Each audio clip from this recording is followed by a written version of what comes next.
Hey guys, tonight we're heading back to the heart of the ancient world, to the marble palaces and treacherous political landscape of Imperial Rome. We're going to be looking at what it was like to hold the most powerful job in the ancient world.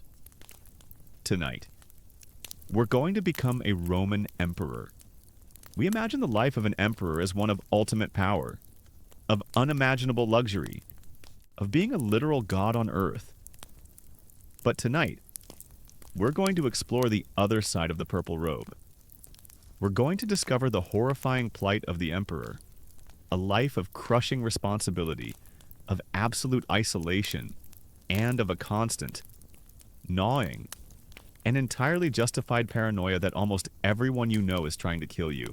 And let's be perfectly honest, you, with your modern career ambitions, would be a terrible Roman emperor. You might dream of getting a big promotion, a corner office, and a nice raise. The Roman equivalent of a promotion to emperor often involved your predecessor being violently murdered, and your raise was a bonus you had to immediately pay to your own bodyguards to convince them not to murder you too. It was a career ladder with a notoriously high turnover rate, and the exit interviews were usually conducted with a dagger. So, before you get comfortable, take a moment to like the video and subscribe, but only if you genuinely enjoy what I do here. Your support is the foundation upon which this small channel is built, and it's always deeply appreciated. And as always, I'd love to see where you're all listening from tonight. Please post your city, country, and local time in the comments. It's always wonderful to see our global community gathering. Now, dim the lights. Maybe turn on a fan for that soft background hum. And let's ease into tonight's journey together. Your story does not begin with a triumphant victory or a grand coronation. It begins with a scream. You are a senator, a respected general, a man of wealth and some influence in the city of Rome. You are in your villa on the Palatine Hill when the chaos erupts.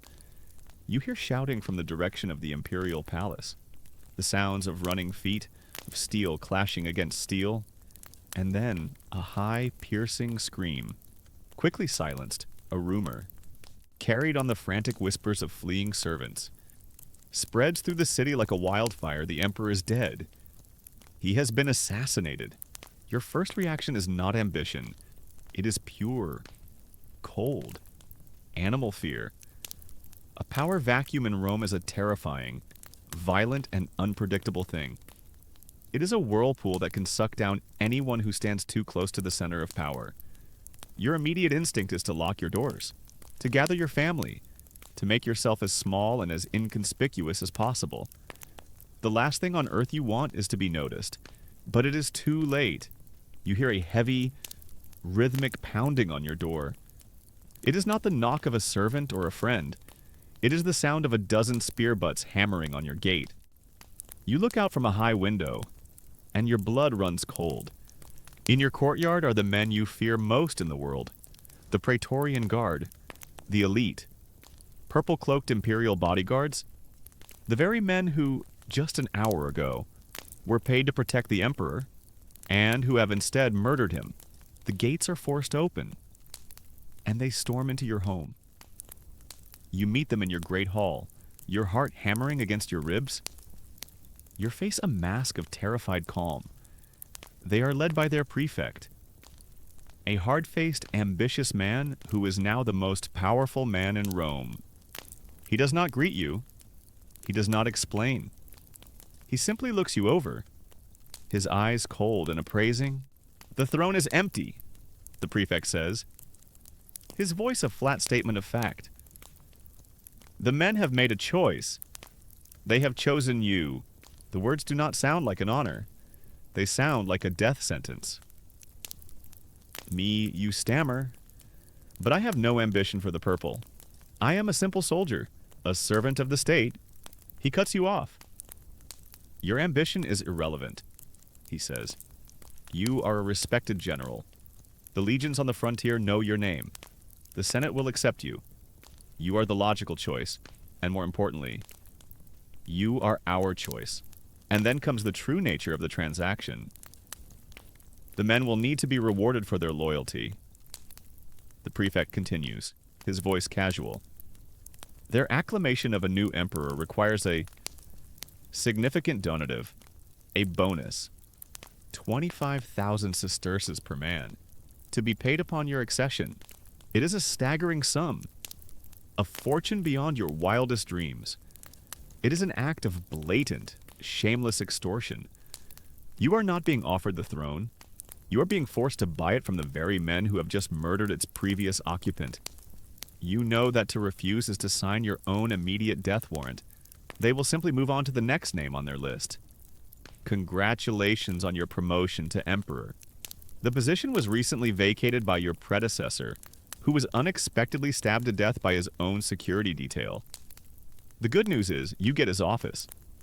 The bad news is you also get his security detail. You have no choice. You agree, the deal is struck. You are now the Emperor-elect of Rome, chosen not by the gods or the Senate, but by a cabal of murderous, greedy bodyguards. This is a common historical fact of the Roman Empire, especially during its more turbulent periods. The Praetorian Guard frequently acted as the ultimate kingmakers, and their loyalty was a commodity that was always for sale to the highest bidder. In one infamous incident in the year 193 AD, they literally held an auction, selling the imperial throne to the man who promised them the most money. You are now part of this sordid process. You are half prisoner, half candidate. You are escorted from your home and taken, under heavy guard, to the great Praetorian camp, the Castra Praetoria, just outside the city walls. Here, the assembled cohorts of the guard are waiting. You are pushed onto a platform. The prefect raises his hand for silence. He announces that the previous tyrannical emperor is dead, and that the gods have chosen a new, more worthy man to lead the empire. He announces your name. He tells them of the vast donative you have so generously promised them. And on cue, the guards raise their swords and their standards, and they begin to chant your name. It is a great roaring, rhythmic sound. It is the sound of your acclamation. It is the sound of your doom.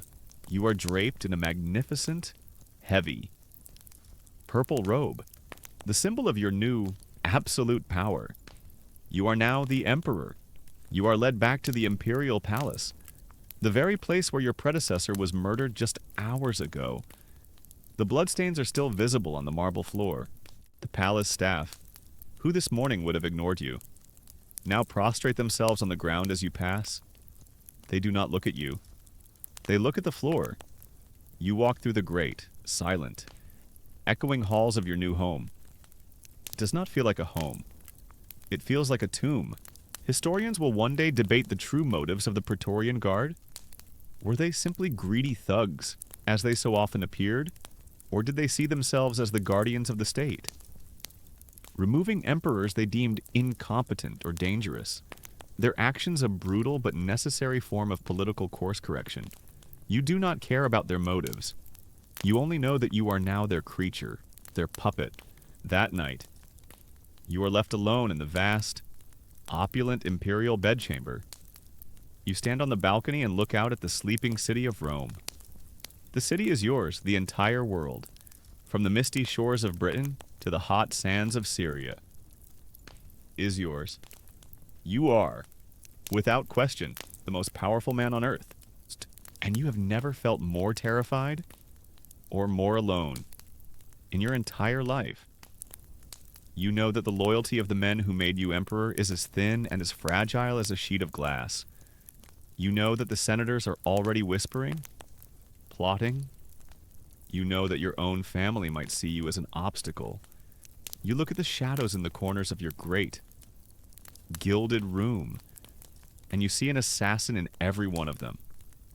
This is the first terrible secret of being a Roman emperor. The moment you gain absolute power is the moment you lose all sense of safety. Forever. Your new job has begun, and you have a very strong feeling that you will not be dying of old age. You survive your first night as emperor. It is a long, sleepless night, spent staring at the shadows in your vast, opulent bedchamber, listening for the slightest sound. the scrape of a sandal in the corridor, the whisper of a drawn blade. But death does not come for you in the darkness. It is a small, temporary victory. The dawn arrives, and with it, the beginning of your new life's work.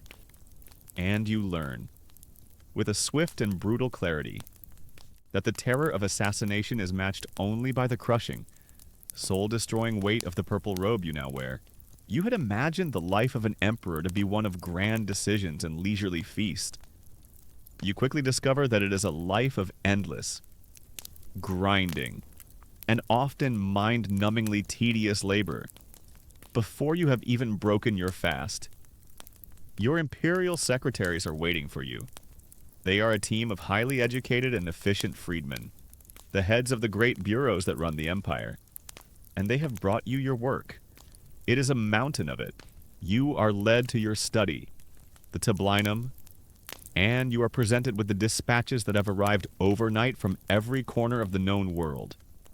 You are no longer just a general, concerned with a single frontier. You are now the commander-in-chief of the entire Roman military, and every border, every legion, every remote outpost is your personal responsibility. The first scroll is from the governor of Britannia. He reports a series of raids by the Pictish tribes from the north of Hadrian's Wall. The 9th Legion has suffered casualties. He is requesting reinforcements. You must decide. Do you send a legion from the Rhine frontier, weakening your defense against the Germanic tribes, or do you tell him to hold the line, risking a major barbarian incursion in Britain? The next dispatch is from the Danube. The legions there are growing restless. Their pay is 3 months in arrears. And a popular and ambitious general named Valerius is making speeches that are verging on seditious. This is a far more dangerous threat. A disgruntled legion can, and often does, proclaim its own general as a rival emperor, plunging the entire empire into a bloody civil war. You must find a way to pay them, and quickly. But the treasury is nearly empty, a fact your financial secretary has already informed you of with a grim expression. And so it goes. A relentless river of bad news and impossible decisions. The Parthians are massing on the Syrian border. Pirates are disrupting the grain shipments from Egypt. A rebellion has broken out in Judea. Your imperial inbox is overflowing. You've got an urgent message about a barbarian invasion, a memo on grain prices, and 3,000 petitions from people who want you to solve their neighborly disputes. You're starting to miss your old job, but your role as commander-in-chief is only one of your many jobs. You are also the supreme judge of the empire. As you are trying to digest the military reports, your secretary of petitions, the a libellus, enters. He carries a great stack of scrolls. These are the libelli, the petitions from citizens and subjects all across the empire. Any person, in theory, has the right to appeal their legal case directly to the emperor, and it seems that they all have. You must listen to the cases. A senator is in a complex legal dispute with his neighbor over a property line. You know that whichever way you rule, you will make one powerful man your friend and another your bitter, and potentially dangerous. Enemy.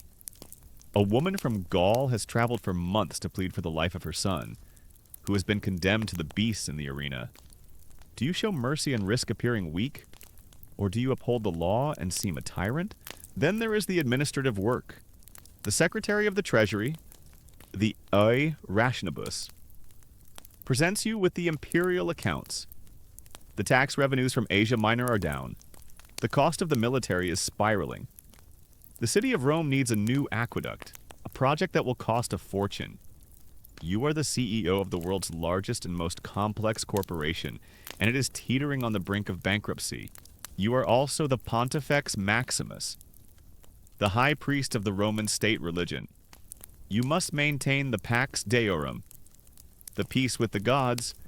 The head of the College of Priests comes to inform you that the omens taken this morning were unfavorable. The sacred chickens refuse to eat. This is a terrible sign. He advises that a great public sacrifice must be performed to appease the gods. You know that if a plague or a famine were to strike the city, the people would see it as a direct result of your own impiety. a sign that the gods are displeased with their new emperor. This is the crushing weight of your new reality.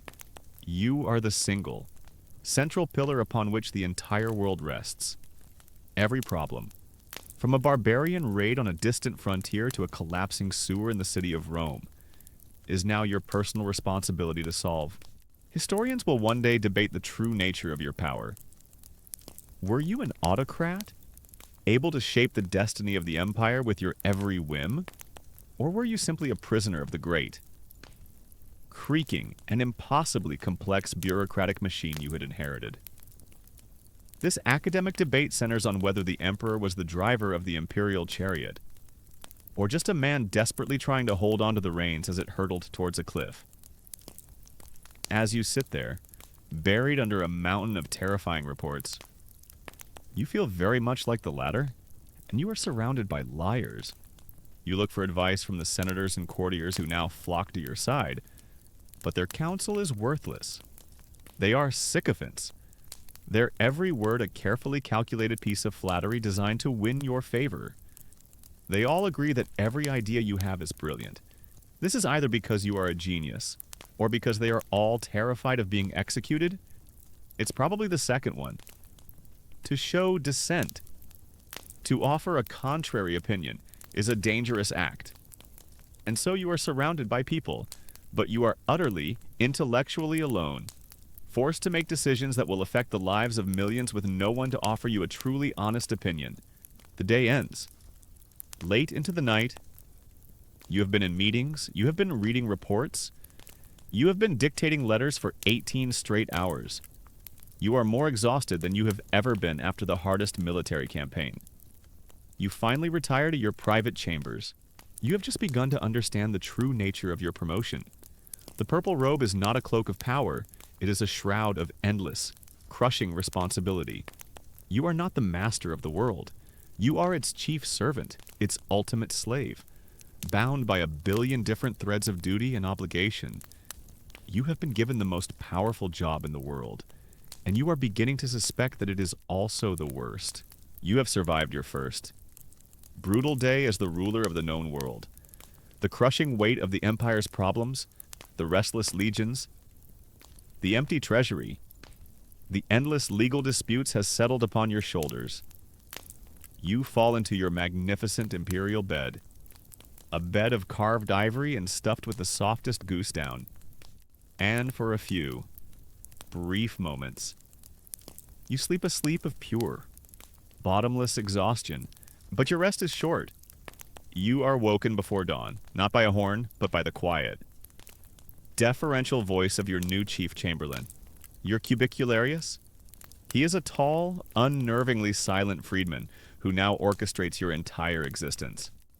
He informs you that your day has begun, and you learn, with a new and dawning horror, that your life is no longer your own in any sense. You now live in a gilded cage, and you are the main attraction, on display for the entire world.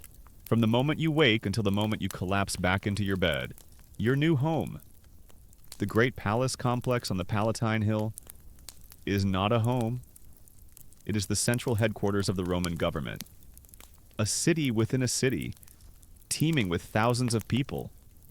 It is a labyrinth of audience halls, of administrative offices, of temples, of libraries, and of barracks for the guards. And you are its chief and most public resident. You have absolutely no privacy. Your day begins with the salutatio, the morning greeting. This is not a casual cup of coffee. It is a formal and mandatory daily reception. You are dressed by your servants in a fine toga, and you are seated on a throne in one of the great audience halls. A long line of the most important men in Rome. The senators, the equestrians, the city magistrates, is already waiting, one by one. They are ushered in to pay their respects. They bow before you. They wish you good health. They call you Dominus. Lord, you must be the emperor. You must be serene, authoritative, and welcoming. You must remember their names, their families, their political factions. To help you with this, a specialized slave, a nomenclator, stands discreetly behind you, his job to whisper a name and a crucial fact into your ear as each man approaches. "That is Senator Cornelius Fuscus," he murmurs. "He controls the shipping guilds. His third wife is the niece of the man you had executed yesterday."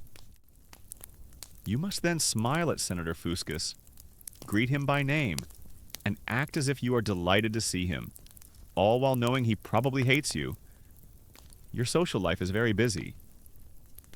Every morning, you have to greet several hundred of your closest friends and political rivals. This performance goes on for hours. It is an endless stream of flattery, of veiled requests, of probing questions. It is a profound and exhausting expenditure of your mental and emotional energy. And your life of performance does not end when the salutatio is over. Every aspect of your day is a public event. You do not eat a quiet lunch. You dine with a group of generals to discuss the crisis on the Danube frontier. You must eat with a dignified restraint, all while trying to conduct a high-stakes military briefing. Your every gesture is watched and interpreted. Did you favor the wine from Gaul over the wine from Spain? The importers will notice. Did you eat the roasted boar with more enthusiasm than the grilled fish? A rumor might start that you are becoming a glutton. Like the infamous Vitellius, even your leisure is a form of work. You go to the great public baths to relax. But you do not go alone. You are surrounded by your retinue of courtiers and hangers-on. They bathe with you. They scrape your skin with the strigil. They flatter you. They laugh at your jokes.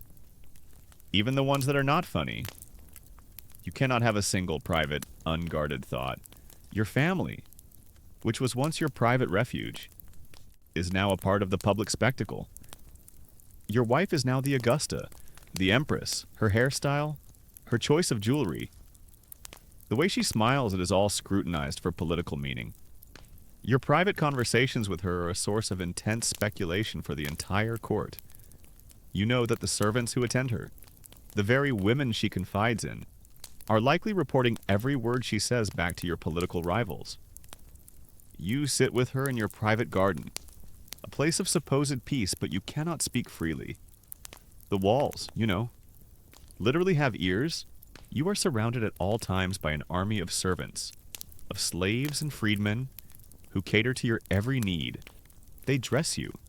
They feed you. They guard your doors. And they watch you. They see everything. They know what you eat, what you drink, when you sleep, who you sleep with. They are the keepers of your most intimate secrets. And secrets, in this palace, are a form of currency, to be traded for favor or for silver. You are the most powerful man in the world, and you are the subject of more gossip than any serving girl in a tavern. Historians will one day pore over the works of writers like Suetonius and Tacitus, who will fill their histories with lurid, scandalous, and intimate details of the emperor's private lives, and future scholars will debate how much of this was true, how much was simply malicious gossip, spread by the very servants who now stand silently in the corners of your rooms. Watching your every move, the nature of your gilded cage is such that your true, private self is almost impossible to know. The vacuum of your privacy is filled with the fantasies and the slanders of others. The psychological toll of this constant performance is immense. You can never truly relax. You must always be the emperor. You must always be dignified, in command, serene. To show a moment of weakness, of fear, of simple human exhaustion would be a fatal political mistake. It would be a sign that you are not worthy of the divine power you hold. You have no real friends. Who can you trust? The senators who flatter you to your face are the same men who plot against you in their villas at night. The generals who swear their undying loyalty would proclaim themselves emperor in a heartbeat if they thought they had the support of their legions. Even your own family members, your cousins, your nephews, might see your death as their own path to the throne. You are surrounded by thousands of people, but you are utterly, profoundly alone. Your new home is a magnificent palace with 1,000 rooms and a staff of 5,000. You have absolutely no privacy, and there's a good chance the guy who brings you your toast in the morning is a spy. It's a very open and trusting environment.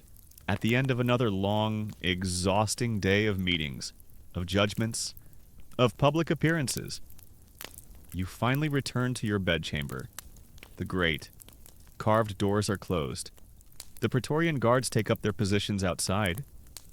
You are at last physically alone with your wife. But you know that the guards outside the door are not just protecting you, they are also listening. You look around the magnificent room, at the silk hangings on the wall, at the fine mosaic floors. It is the most luxurious room in the world, and it is the most complete and inescapable prison. You have reached the pinnacle of human power, and your reward is that you will never have a private moment again. You have learned the second terrible truth of being an emperor. Your life is no longer a life. It is a role, and you are never, ever allowed to be off stage. You have learned to live in your gilded cage. You have accepted that your life is a constant public performance, that you have no privacy, no true friends, and no rest from the crushing weight of your imperial duties. You are surrounded by thousands of servants, courtiers, and officials. But as you navigate the treacherous currents of your palace, you come to understand a new and far more immediate terror. You realize that the men who stand closest to you, the men who are paid to be the ultimate guarantors of your safety, are, in fact, the single greatest threat to your life. You are surrounded by your bodyguards, the Praetorian Guard, and you know that any one of them could be your assassin. They are the elite of the elite, the finest soldiers in the Roman army, handpicked for their strength, their skill, and their loyalty. They wear magnificent armor, their purple cloaks a symbol of their unique connection to your imperial person. They are your constant companions. They stand guard outside your bedchamber at night. They form a protective square around you when you move through the city. They are the living, breathing wall of steel that stands between you and a world of potential threats. And you are utterly, profoundly terrified of them. This is the terrible, secret truth at the heart of imperial power in Rome. The Praetorian Guard, a force created by the first emperor. Augustus, to be his loyal household guard, has, over the generations, become the city's most dangerous and unpredictable political player. Stationed here in their great fortress-like camp, the Castra Praetoria, just outside the city walls. They are the only major military force in the capital, and they know it. You have been made emperor by their bloody work, and you know that they can unmake you just as quickly. Your relationship with them is a constant, exhausting, and deeply fraught negotiation. You must project an air of effortless command, of the supreme authority of the emperor. But you know that your authority over them is a fiction, a fragile illusion that is maintained only by one thing: money. Your continued survival depends on your ability to keep them happy, and their happiness is measured in silver denarii. You remember the vast donative, the bonus you were forced to promise them on the day of your acclamation? You have spent the first weeks of your reign desperately trying to gather that money, emptying the treasury, imposing new taxes on distant provinces, all to pay the extortion fee demanded by your own employees. It's important to maintain a good relationship with your bodyguards.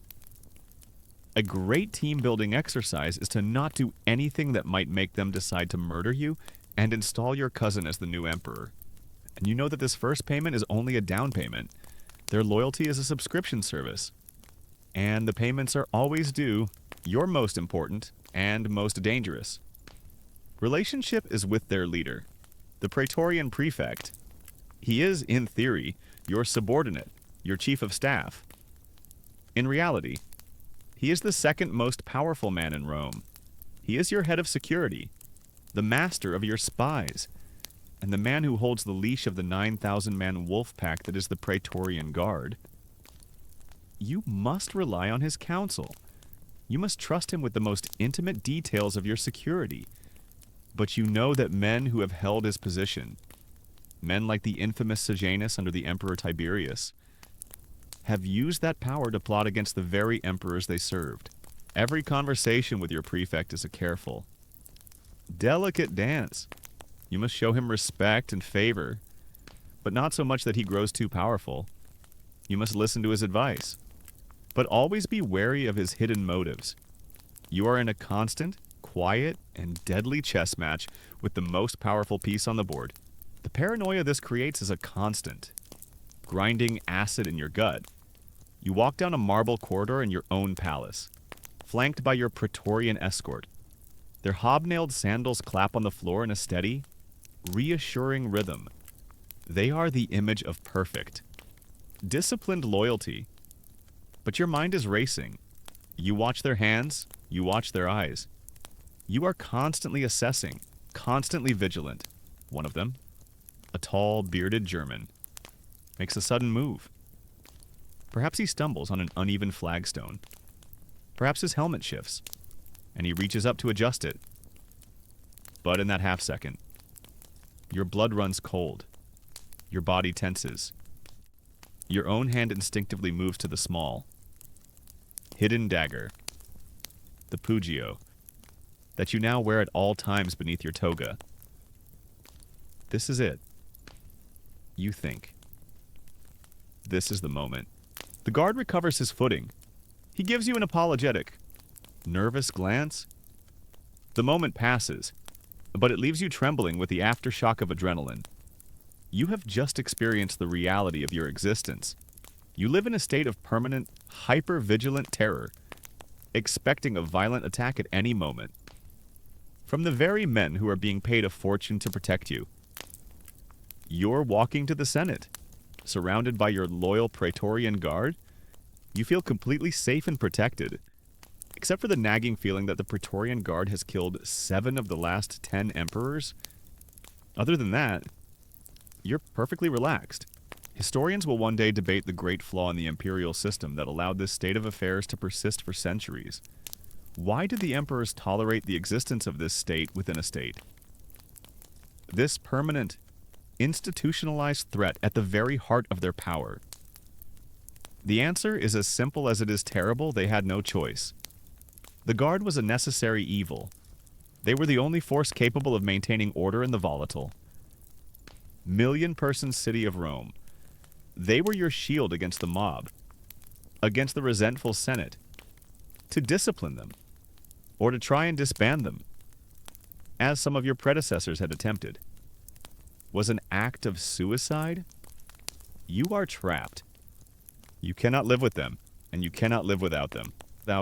And so, your life becomes a series of desperate, calculated gambles to maintain their fragile loyalty. You visit their camp. You praise their valor. You call them your fellow soldiers. A piece of flattering rhetoric that you both know is a lie. You grant them special legal privileges. You ensure their rations are the best in the entire army. And you pay them. You are constantly looking for new sources of revenue. Not just to run the empire, but to pay the protection money that keeps you alive.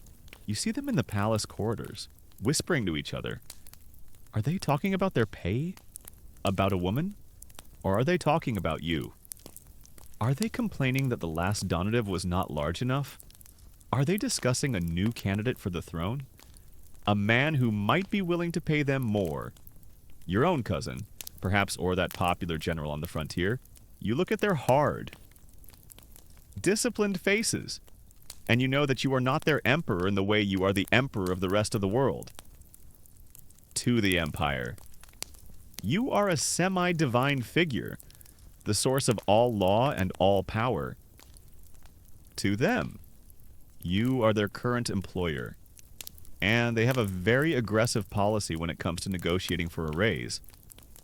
You have survived another day under their watchful, menacing protection, but you know that their loyalty is a shallow and shifting thing, and you are acutely aware of another, even greater, military threat to your reign. It is the threat of the vast, powerful, and often deeply resentful armies that are stationed hundreds of miles away, on the far frontiers of your empire, the legions. And you know that any one of them could, at any moment, decide that they would prefer to be ruled by their own general. You have survived another night in your gilded cage, A sleepless night spent listening for the whisper of the assassin in the corridor. A sound that may come from your own guards. But as you begin your second day of rule, buried under a mountain of administrative duties, you learn that the danger within your palace is matched by an equal, and perhaps even greater. Danger from 1,000 miles away. You have a new and terrible anxiety to add to your collection, the constant fear of a distant legion. The fundamental weakness of your position is a simple matter of geography. The Praetorian Guard, who made you emperor, are a powerful, elite force. But they are only 9,000 men. Stationed here in Rome, the true military might of the empire. The 25 or 30 legions of hard-bitten, professional soldiers are all on the frontiers. They are on the Rhine, fighting the Germanic tribes. They are on the Danube, holding back the Goths and the Sarmatians. They are in Syria, watching the Parthian border. And these legions are notoriously, dangerously loyal, but often their loyalty is not to you, a distant, abstract figure in a palace. Their loyalty is to their general, the man who leads them in battle, who shares their hardships in the campaign tents, who knows their names, and who promises them victory and plunder. You know that the history of your empire is a long, bloody story of civil wars, ignited when one of these popular frontier generals is acclaimed as emperor by his own adoring troops. The man with the most swords is the man who truly rules Rome, and you do not have the most swords. Your greatest fear has a name. His name is Titus Flavius Valerius, and he is the commander of the 4 legions on the Danube frontier. He is everything you are not. You are here in Rome, embroiled in the petty politics of the Senate and the palace. He is on the frontier, living the hard, clean life of a soldier. He is, by all accounts, a brilliant general, and he is dangerously popular with his men. A dispatch arrives, carried by a swift messenger on the imperial post. It is from the Danube. You unroll the scroll with a sense of deep dread. But the news is good news. Or rather, it is terrible news disguised as good news. General Valerius has just won a great victory. He has led his legions across the river and crushed a great barbarian horde that was threatening to invade the province. He has taken thousands of captives and immense plunder. The dispatch concludes by informing you that his troops have hailed him on the battlefield with the honorific title of Imperator. The title itself is not an act of treason. It is a traditional honorific for a victorious general. But you know what it really is. It is a test. It is a first step. It is his army telling the world that they believe their general is worthy of supreme command. You are now caught in a terrible political trap. What do? You discuss the matter with your Praetorian prefect, the man you both depend on and fear. Your first option is to embrace him. You can go before the Senate and announce Valerius's great victory. You can heap honors upon him. You can mint new coins with his face on one side and your own on the other, celebrating your shared victory. This might flatter his ego and keep him loyal, but it will also magnify his fame and his prestige, making him an even more powerful and obvious rival. Your second option is to try and undermine him. You can send a letter recalling him to Rome, perhaps under the pretext of awarding him a great triumph. Once he is here, in your city, separated from his loyal legions, you can quietly sideline him, or arrange a more permanent solution to the problem of his ambition. But this is an incredibly risky move. If he suspects a trap, if he believes you are moving against him, it might be the very thing that forces him to rebel in self-preservation. Your third option is the most direct, and the most dangerous. You can send an assassin, but such plots are difficult to arrange from 1,000 miles away. And if it fails, if the assassin is caught and confesses, Valerius will have the perfect justification for his rebellion. He will not be a usurper, he will be a loyal general.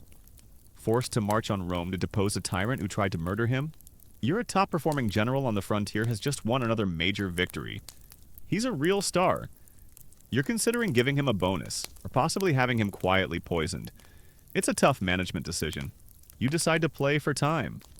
You send a lavish letter of congratulations to Valerius. You authorize a great bonus for his victorious soldiers, a move that will further drain your already empty treasury but will hopefully buy their temporary goodwill. And you send a new spy to his camp, a man loyal only to you, to watch his every move. Your life now becomes a long-distance chess match. Played out across the map of the Empire, you are consumed by a new paranoia. Every dispatch from the Danube is a source of anxiety. Every rumor from the frontier makes your blood run cold. The slowness of communication is a form of torture. A messenger from the Danube can take weeks to reach you. By the time you receive a report that Valerius is inspecting his troops in a certain location, he is already somewhere else entirely. You're trying to manage a potential rebellion 1,000 miles away via a messaging system that is slower than a sick donkey. Historians will one day debate the causes of the Empire's chronic instability. Was it the personal ambition of men like Valerius? Or was it a fundamental, structural flaw in the imperial system itself? A system that created these great, semi-independent military commands on the frontiers, which inevitably became rival power centers to Rome. You only know the gut-wrenching, personal reality of the fear. The weeks turn into months. You are walking a tightrope. And then, one evening, your chief spy in the Danube camp sends an urgent, coded message. Valerius has begun to subtly replace the legionary centurions who were known to have loyalties to Rome with men who are loyal only to him. He is purging his officer corps. This is the final, unmistakable sign. He is preparing to move. The news you have been dreading for your entire reign finally arrives. A breathless courier, his horse lathered and near death, arrives at the palace. The Danube legions have officially proclaimed Titus Flavius Valerius as the new Augustus, the new emperor. They have draped him in a robe of imperial purple, an obscure but vital detail. The moment of open rebellion. And he is now marching on Italy. The fear of a distant legion has now become a direct, existential threat. A civil war has begun. You must now leave the treacherous politics of the palace and become a general again. You must gather your own forces, the Praetorian Guard whom you do not trust, and whatever few legions on other frontiers you can still command, and you must march to meet your rival in battle. You stand on the balcony of your palace, looking north, towards the Alpine passes where Valerius and his legions will soon appear. The terrible irony of your position is complete. You became emperor because the Praetorian Guard, the army of Rome, killed your predecessor. And now, you will likely die because the legions of the frontier, the army of the Empire, have decided they want a new one. Your greatest threat is and always will be your own army. You are now at war. A civil war. The most brutal and self-destructive kind of conflict. Your rival, the popular general Valerius, is marching on Italy with the hardened legions of the Danube. And you must gather your own forces to meet him. Your mind is consumed with military strategy, with logistics, with the desperate and complex calculus of troop movements and battle lines. But as you prepare to fight the great military threat from the outside, you are constantly reminded of the other great, volatile, and equally dangerous army. You must control the 1 million people who live in the city of Rome. While you fight the external enemy, you must simultaneously wage a different kind of war at home. A war of public opinion. A war for the hearts and minds of the Roman mob. And you have only 2 weapons in your arsenal bred in circuses. This is the terrible, endless balancing act of your reign. You know that the people of your capital city are a fickle and dangerous beast. They are a vast population of poor, often unemployed. Citizens packed into squalid tenement buildings. They have no real political power in the grand scheme of the empire. But they have the power of the mob, and their loyalty is not given freely. It must be constantly purchased. Your first and most important duty is to ensure the cura ananae. The grain dole. This is the great state-sponsored welfare program that provides free or heavily subsidized grain to hundreds of thousands of Roman citizens. It is not an act of charity. It is an act of political survival. The grain that feeds Rome does not come from the fields of Italy. It comes from the vast, fertile provinces of Egypt and North Africa, and it must be shipped across the treacherous Mediterranean in great fleets of merchant vessels. And so, you become obsessed with the grain fleet. You spend sleepless nights worrying about it. You receive daily reports from the Prefectus Annonae. The prefect of the grain supply. Is the weather in the Mediterranean good? Are there reports of pirates operating off the coast of Sicily? Has the harvest in Egypt been a good one? A single storm. A single raid by pirates. A single season of low floods on the Nile can delay or reduce the grain supply. And if the great storehouses of Rome, the Horea, begin to run low, and the price of bread in the city's bakeries begins to rise, you know what will happen. Riots. The hungry mob will pour into the streets. They will not blame the weather or the pirates. They will blame you. They will set fire to public buildings. They will swarm the forum, screaming your name, calling you a tyrant, a fool, a man who has lost the favor of the gods. And this is the moment your enemies in the Senate and the ever-watchful Praetorian Guard will use as their excuse to depose you. A hungry mob is a tool, and it is a tool that can be used against you at any time. So you pour the state's resources into protecting the grain supply. You dispatch naval squadrons to hunt pirates. You send urgent messages to the governor of Egypt. You manage the incredible logistics of it all, the thousands of ships, the hundreds of ports, the vast network of warehouses and officials. The Roman economy is based on a simple principle: keep the giant. Angry mob in the capital city fed and entertained at all costs.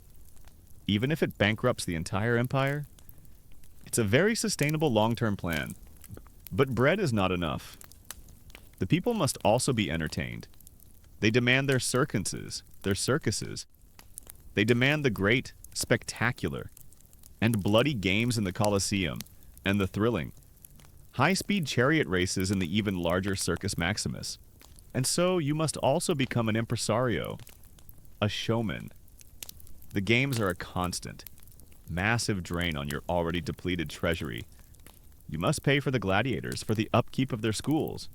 You must send agents to the farthest corners of the empire to procure a steady supply of exotic and dangerous animals for the hunt's lions from Africa, bears from Caledonia, tigers from the east.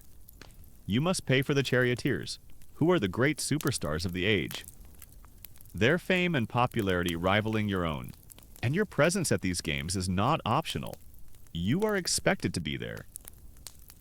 Sitting in the great imperial box, the pulvener, and you are expected to enjoy the show. The 50,000 people in the amphitheater are not just watching the slaughter on the sand below. They are watching you.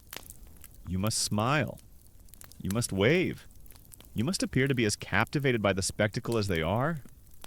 If you look bored, if you are seen reading dispatches or talking to your advisors during a particularly good fight, it is taken as a profound insult to the people of Rome.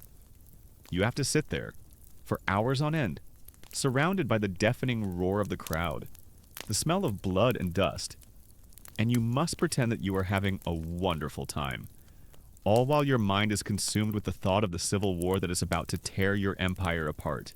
Historians will one day debate the meaning of this bread and circuses policy. Was it a sign of the empire's benevolent paternalism? A form of social welfare for its citizens? Or was it a cynical and unsustainable political bribe? A way to pacify a huge, unproductive, and potentially revolutionary urban population that had been created by the very success of the empire itself? You do not have the luxury of such a debate. You only know the daily, grinding pressure of it. You are the focal point of the mob's love and their hatred. When the grain is plentiful and the games are good, they will cheer your name. They will write graffiti on the walls, praising your generosity. They will see you as their father and their patron. But you know how thin this affection is. The moment the bread runs out, the moment the games are canceled, that love will curdle into a murderous rage. You are the great provider, but you are also the ultimate scapegoat. One afternoon, you are presiding over the games. The grain supply is, for the moment, secure. A particularly spectacular gladiatorial combat has just concluded, and the crowd is on its feet. Roaring your name in gratitude, you stand and you wave. A serene and benevolent smile fixed on your face. You are playing your part, but as you look out at the sea of cheering faces, you feel a profound and chilling sense of alienation. They are not cheering for you. They are cheering for the role you play, for the bread you provide, for the blood you spill for their entertainment. And you know that if your rival, Valerius, were to march into the city tomorrow and offer them more bread and more spectacular games, they would cheer his name with the very same passion. You are the master of the world, and you are a slave to the appetites of the mob. You have learned another terrible secret of your job. Your people's love is just another chain that binds you. You have survived another day of managing the great, hungry beast that is the city of Rome.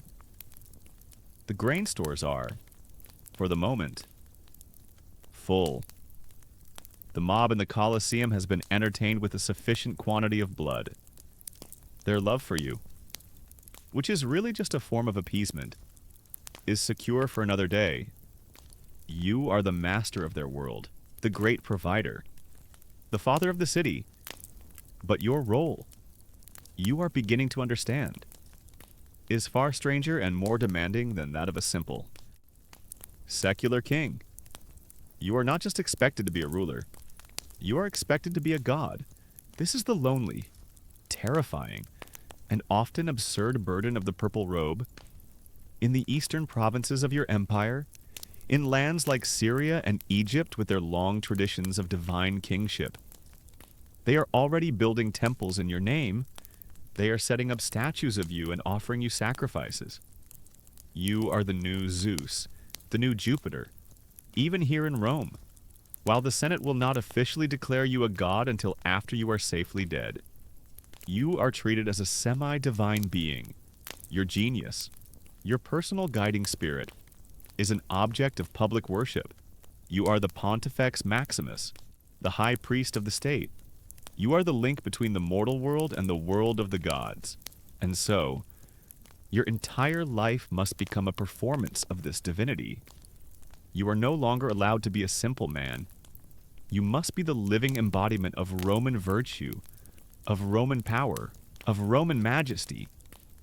When you appear in public, you must move with a serene, unhurried grace. Your face must be a mask of calm, divine authority. You cannot show fatigue. You cannot show anger. You cannot show fear. You are a living God, and gods are not subject to such petty, human emotions. Your image is everywhere, on every coin in the empire. But the face on those coins is not your true face. It is an idealized, airbrushed version of you, a face with no lines of worry, no hint of the sleepless nights you spend staring at the ceiling, terrified of the assassins in your own guard. You walk through your own city and you see statues of yourself in every public square. Great. Marble effigies of a perfect, godlike being that you can never hope to live up to. The pressure of this impossible standard is immense because you are divine. You are held responsible for the very workings of the cosmos. If a great plague sweeps through the city, it is not an accident of nature. It is a sign that you have lost the favor of the other gods, that your own divine power is weak. If a great famine strikes the land, it is your fault. You have failed in your sacred duty to maintain the Pax Deorum, the peace with the gods, and the entire world is suffering for your personal failure. A military defeat is not just a tactical blunder, it is a theological crisis, a sign that the gods no longer support your reign, a sign that can give a rival general the divine justification he needs to rebel against you. And you must live with the profound psychological dissonance of it all. You know the truth. You know that you are just a man. You are a man who gets headaches, who suffers from indigestion, who feels the cold ache of fear in your gut every single day. You are a man who is often uncertain, who makes mistakes, who is racked with doubt, but you can show none of it. You must perform your divinity day after day without ever letting the mask slip. This is the ultimate isolation. Who can you confide in? Who can you confess your fears and your weaknesses to? Not your wife, for she is the Empress, the Augusta, and her own position depends on your strength. Not your advisors, for they are your political rivals, and any admission of weakness would be a weapon they could use against you. You are surrounded by thousands of people, but you are more alone than any hermit in the desert. You are alone with the lonely burden of your own fraudulent godhood. Historians will one day debate the nature of this imperial cult. Did the people of Rome truly believe their emperor was a living god? Or was it a more pragmatic, political form of worship? A way of creating a single, unifying symbol of loyalty for a vast and diverse empire? The truth is likely a complex mixture of both. A spectrum of belief from cynical flattery in the Senate House to genuine, fervent devotion in a distant eastern province. But for you, the belief of others is a cage. Their worship is a constant, crushing demand for a perfection you can never achieve. The final, terrible review of your performance will come after your death. You know the history. You know of the process of apotheosis. If you have been a good emperor, if you have died a natural death and left the empire in a stable state, the Senate will vote to officially deify you. You will become a divus, a god, with your own temples and your own priests.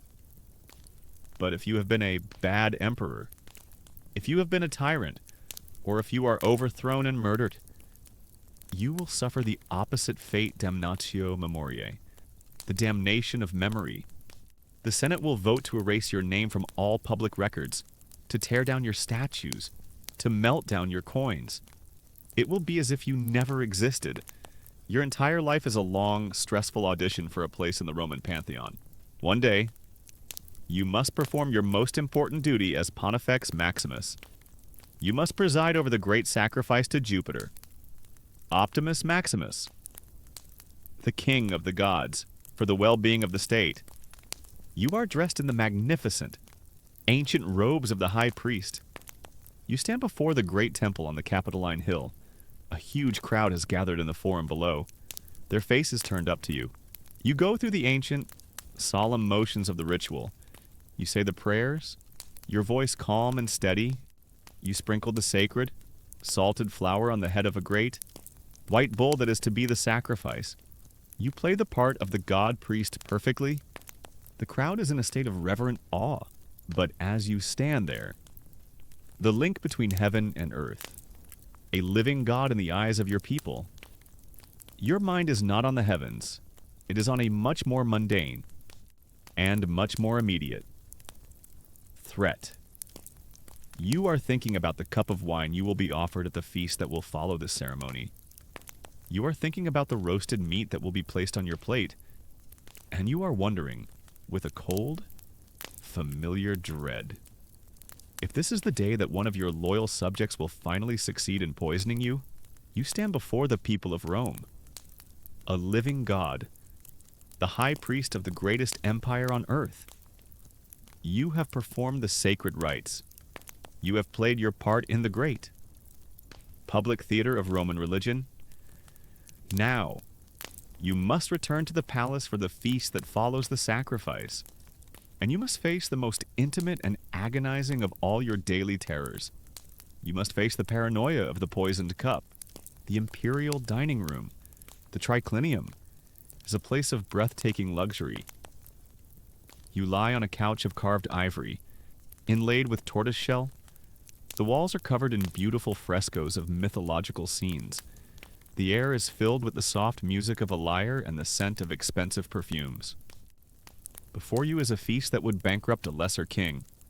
There are roasted peacocks, oysters from the distant shores of Britain, exotic fruits, and rivers of the finest wine. It is a vision of absolute pleasure, of ultimate power. and you cannot enjoy a single bite of it. For you, this room is not a dining hall, it is a chamber of potential death. This is a common, historical reality of your position. Poison is the weapon of the courtier, the tool of the conspirator, the favorite method of the ambitious wife. It is a silent, intimate, and cowardly form of murder, and it is the single greatest fear of any man who wears the purple. The Emperor Claudius, it is whispered, was murdered by his own wife, Agrippina, with a single, choice mushroom that had been tainted with poison. The fear is not an irrational fantasy. It is a well-founded and constant threat. And so, you can never eat alone, and you can never eat first. Standing discreetly by your side is one of the most important, and most unfortunate. Men in your entire household. He is the pregustator, your personal food taster. He is a slave or a freedman of absolute, proven loyalty, and his job is to die for you. The first course is brought in on a great silver platter. It is a delicate dish of songbirds, stuffed with nuts and spices. It looks and smells delicious, but you cannot touch it. The platter is first presented to your taster. He takes a small portion of one of the birds. He chews it slowly, deliberately, and then he swallows. And now, the waiting begins. It is a terrible, silent, and deeply awkward ritual that unfolds at every single meal of your life. You must wait. You must engage the senator reclining on the couch next to you in polite, meaningless conversation. You must pretend to be relaxed, to be enjoying the music. But all the while, a part of your mind, the terrified, animal part, is watching your food taster. You watch his face for the slightest change in color. You watch his hands for the slightest tremor. You watch his eyes for a flicker of pain. You are waiting to see if the man who is your living shield is about to collapse in agony on the marble floor. Dinner at the palace is always an exciting affair. Each course comes with a side of suspense as you wait to see if the person who tastes it for you will suddenly collapse. It really adds to the drama of the meal. After a few minutes that feel like an eternity, and the taster is still standing, still breathing, a servant will then serve you from the same platter.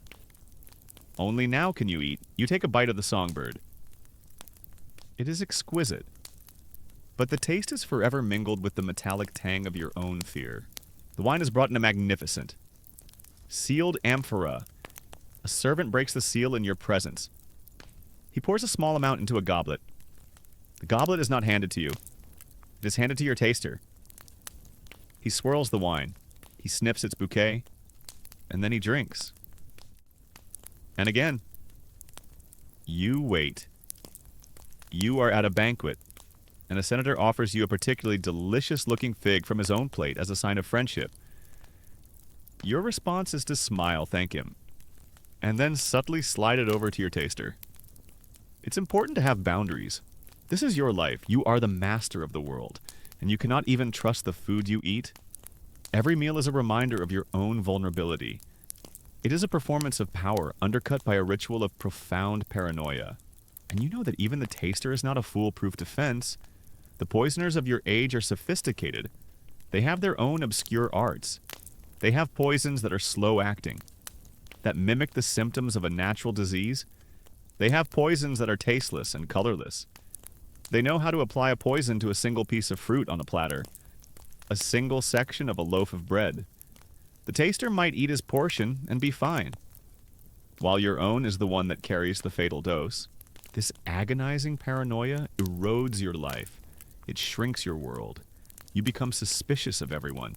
Is the cook, a man who has served your family for 20 years, now in the pay of your ambitious cousin, is your own wife, the Augusta, who offers you a cup of wine with her own hand, trying to clear the path for her own son to take the throne. You look at her, the woman who shares your bed, and you wonder, and the very act of wondering, the very necessity of that suspicion, is a kind of poison in itself, a poison that corrodes the soul.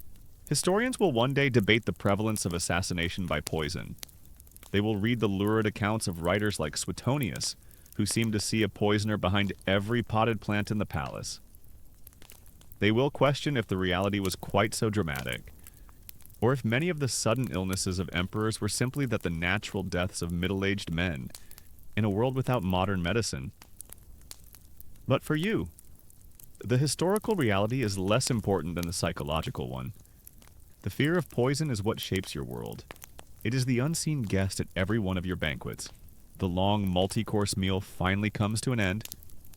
You have survived. You have eaten a magnificent feast, and you have not been poisoned tonight. You retire to your chambers. The heavy doors are barred. The guards are at their posts, but you do not feel safe. You are a man who has learned to fear the most basic and most necessary of all human acts. You are a man who has looked upon a simple cup of wine and has seen in it not pleasure, but a potential and terrible death. You have learned another lesson of your gilded cage. To be the emperor of Rome is to be a prisoner of your own paranoia. A man who can trust no one and nothing, not even the bread on his own table. You have survived the poisoned cup. You have survived the paranoia that turns every meal into a ritual of fear. Years have passed under your reign. The Praetorian Guard has been kept paid and quiescent. The distant legions have been kept busy fighting barbarians on the frontier. The mob in Rome has been kept fed and entertained by the brutal standards of your office. Your reign has been a success. You have survived, but now you face a new and more insidious enemy, time itself. You are growing older. Your hair is turning gray. You feel the aches of age in your bones, and the entire Roman world begins to ask the single most dangerous question in the empire: who comes next? The vital, terrifying, and often fatal task of choosing an heir is now your greatest burden. This is the fundamental design flaw of the empire you rule. There is no clear, written, and unbreakable law of succession. The throne is not simply passed from father to son like a family farm, the memory of the old republic. The idea that the emperor is merely the first citizen still lingers, a ghost at the feast. And so, the succession is a chaotic, unpredictable mixture of blood right, of merit, and of pure, naked force. To choose a successor is not just to plan for the future, it is to ignite a fire of jealousy, ambition, and conspiracy in the present. You lie awake in your great bed at night, and you consider your terrible options. The first and most natural option is your own son. He is a young man now. To name him as your heir, to begin the process of sharing power with him. It seems the simplest path. It is the path of dynasty. But you look at your son with the clear, cold eyes of an emperor, not a father, and you see the truth. He is weak. He is arrogant. He is more interested in the chariot races and the women of the court than in the dull, grinding work of administration. To name him as your heir would be to condemn the empire to the rule of an incompetent fool. To risk undoing everything you have worked to maintain. And you know that his weakness would make him a target. That a powerful general or a resentful senate would depose him within a year of your death. To choose him would be to sacrifice the empire for the sake of your own bloodline. The second option is the path of the good emperors of the past. You can choose the best man for the job. You can adopt a proven, respected, and brilliant military commander as your son and heir. A man like your trusted general, Valerius, who has spent his life defending the frontiers. This would be the wise choice, the choice of a true statesman. It would secure the future of the empire, but it is also an act that is fraught with a different kind of peril. The moment you name this stranger as your heir, you create a host of powerful and deeply resentful enemies within your own palace. You think of your own ambitious cousins, your powerful brothers-in-law, and most of all, you think of your wife, the Augusta, and your own biological son. You would be asking them to accept their own disinheritance, to step aside for a man they do not know. You would be creating a powerful, motivated, and deeply wounded faction right at the heart of your own court. You know that the moment you adopt the brilliant general, your own family might begin to see you as the only obstacle to them reclaiming what they believe is their rightful inheritance. They might begin to plot, not just against your chosen heir, but against you. Choosing an heir is like choosing a new employee. Except your other employees might try to murder your new hire. There is a third option: to do nothing, to delay, to play the factions against each other, to hint at your favor for your son one day, and for a powerful general the next. You can try to keep the entire world in a state of hopeful uncertainty. But this, is the most dangerous path of all. To name no successor is to invite every ambitious man in the empire to imagine himself on the throne. It is to encourage the forming of conspiracies, the hoarding of gold, the subversion of legions. It is to guarantee that the moment you draw your last breath, the empire will be plunged into a bloody and catastrophic civil war, as a dozen different rivals all try to seize the power you failed to bequeath. This terrible dilemma is the subject of a great historical debate that will echo for centuries. Why was the so-called Golden Age of the 5 good emperors, the age of adoption, so successful? Was it because they were all brilliant men who chose a brilliant system? Or was it simply a series of historical accidents? A string of competent emperors who just happened to not have any suitable biological sons, forcing them to make the wise choice of adopting a proven successor? The disastrous reign of Commodus, the foolish and cruel biological son of the great philosopher-emperor Marcus Aurelius, suggests that the pull of blood, the temptation for a father to choose his own son, was a fatal weakness that the system could not ultimately overcome. After months of agonizing indecision, you make your choice. You will follow the path of the good emperors. You will choose merit over blood. You will adopt General Valerius as your son and heir. You summon him to Rome. You hold a great ceremony in the Senate. You formally adopt him. You grant him the junior imperial title of Caesar.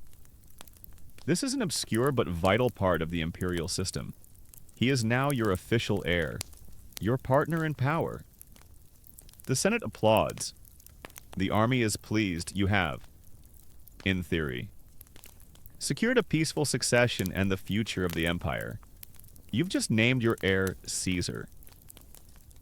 This is a great honor that comes with a new office, a purple-trimmed toga, and a dramatically increased chance of being stabbed. It's a real fixer-upper of a job title. That night, you hold a great banquet in the palace to celebrate. The mood is one of forced, brittle cheerfulness. You look across the table at your own son. His face is a mask of polite congratulations. But you see the cold, murderous rage in his eyes. You look at your wife, the Augusta.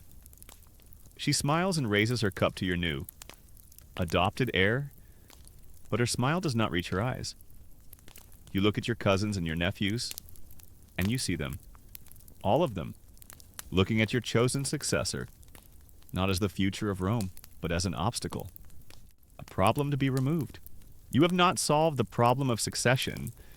You have simply brought it into your own home. You have created a new, powerful, and deeply personal set of enemies within your own family.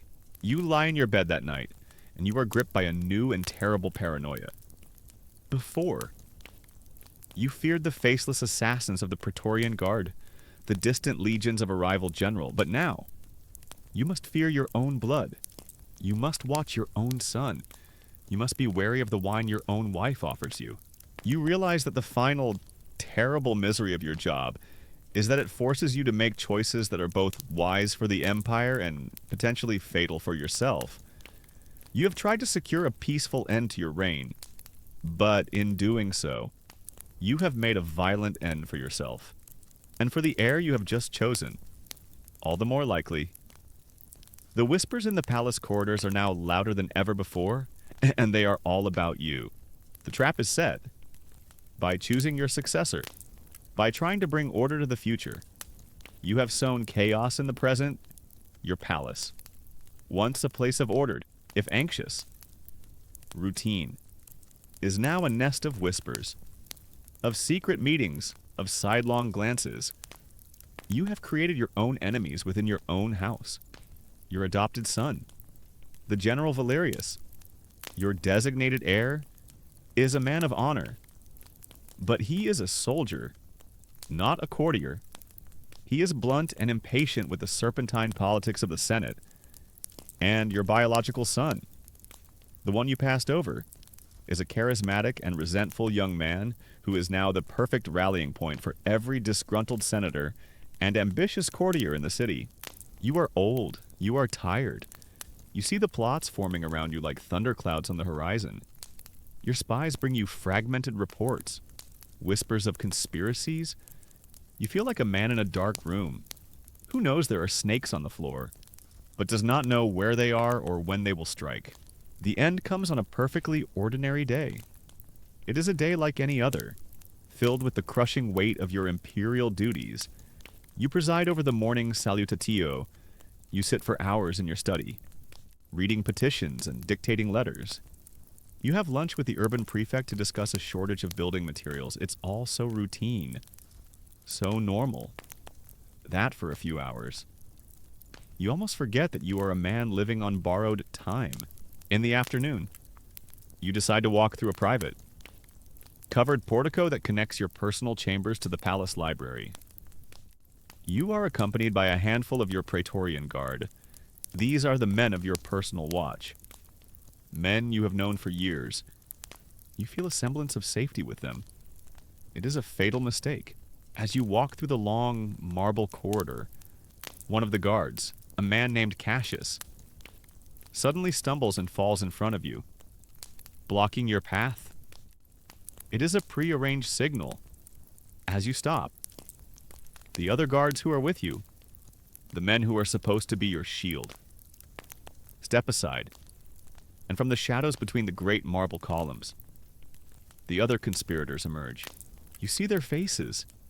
There is your own cousin, a senator you had always despised. There are two other senators whom you had believed to be your allies. And there, his face a mask of cold, triumphant hatred, is your own biological son.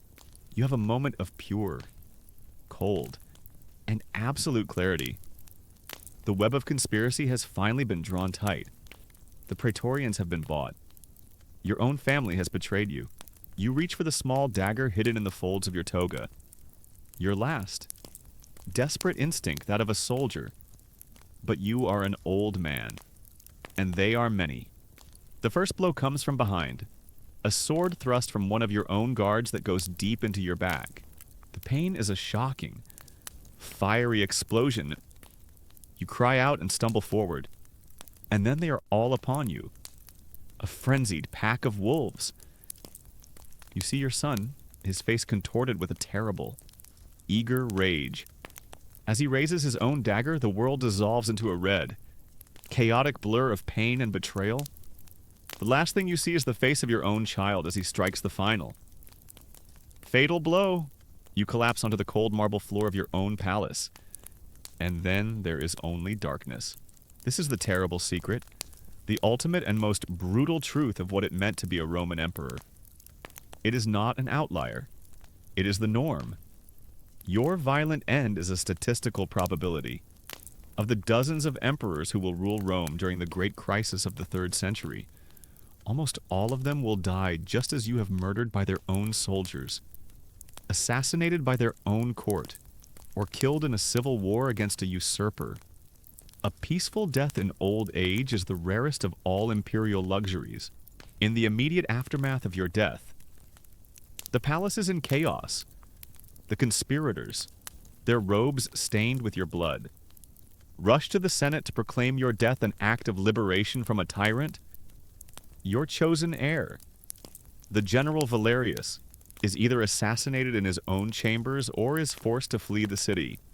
Your son is proclaimed the new emperor, his reign bought with the price of his own father's blood.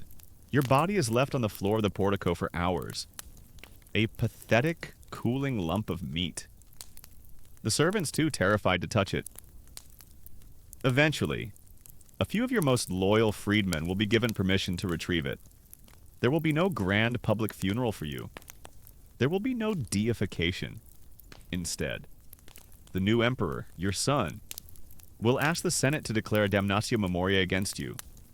Your name will be chiseled from the public monuments. Your statues will be torn down. You will be officially and systematically erased from the history of the empire you once ruled. You have played the great game of power, and you have lost. You have learned that the prize for winning is a life of constant, grinding fear and paranoia, and the price for losing is a swift, brutal, and ignominious death at the hands of the very people you are supposed to command. You have been the most powerful man in the world, and your reward is to be a bloody footnote in a story that is no longer yours to write. The emperor's dead. The assassins have won. The purple robe, stained with blood, is passed to a new man, and the great, terrible cycle of Roman power begins again. Let the image of the marble corridor, of the shouting conspirators, and the final, lonely moments of the fallen emperor begin to fade. Let the story of his power and his paranoia recede, back into the silent. Dusty pages of history, his reign is over. His suffering is done. Bring your awareness back to the profound and gentle peace of your own room. Feel the simple, solid reality of your bed beneath you. A kingdom of comfort and safety. You are the sole ruler of this small, quiet space. And your rule is not threatened by assassins or by usurpers. You are safe. You are at peace. The story of the emperor. A story of ultimate power and ultimate vulnerability. Can be a quiet reminder of the simple, unappreciated blessings of a normal life. The freedom from constant fear, the comfort of genuine trust, the simple pleasure of a meal eaten without the threat of poison. These are the true treasures, the luxuries that no emperor could ever truly afford. Your own long day is at an end. There are no more dispatches to read, no more conspiracies to fear. Your only duty now is to surrender to the quiet of the night, to surrender to the weariness of your own body, and to allow yourself to be claimed by the gentle, democratic, and truly peaceful power of sleep.